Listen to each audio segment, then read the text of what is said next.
Le 3000 mètres hommes avec notamment Noureddin Smail, le champion d'Europe d'espoir de Livry-Gargan. Également au départ Khalid El Amri, le Marocain. Et côté français, il faut noter la présence de Mourad Amdouni, donc un jeune espoir très prometteur. Oui, et le jeune Corse, Mourad Amdouni, qui était l'été dernier champion d'Europe du 5000 et cet hiver champion d'Europe de cross.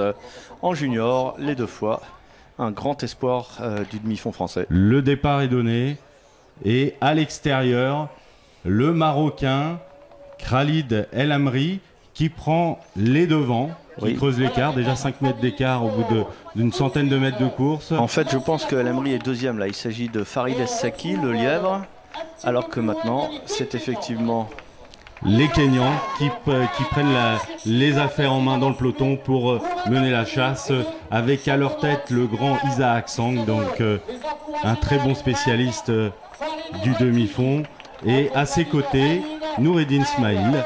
Qui tient son rang dans le peloton derrière les 2 hommes qui sont partis devant et qui creusent l'écart, qui continuent de creuser l'écart. Alors manifestement, seul le Marocain Khalid El Amri a eu l'audace de suivre le lièvre, et derrière le peloton avec Noureddin Smail et Mourad Amdouni qui eux se contentent d'essayer de se marquer les uns les autres. Voilà, une course d'attente un petit peu pour les Français, tandis que derrière les Kenyans mènent la chasse, donc derrière les 2 Marocains qui donc passe aux 1000 mètres en 2,34, donc sur de bonnes bases. Oui, un peu plus de 7 minutes 40 certainement comme base, si le lièvre peut mener assez longtemps.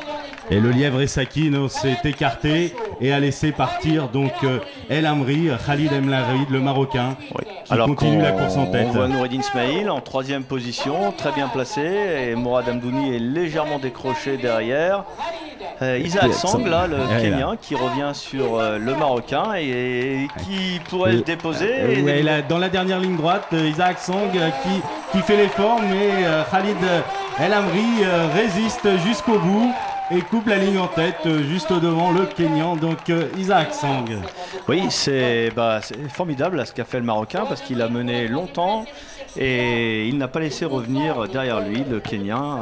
Avec un chrono donc de 7 minutes 53 et 26 centièmes, donc au final un bon chrono en début de saison. Oui, surtout que les conditions de vent étaient difficiles, hein. Le vent soufflait très fort, ça a avantagé les perfs de sprint, mais pour le demi-fond, c'est difficile à gérer.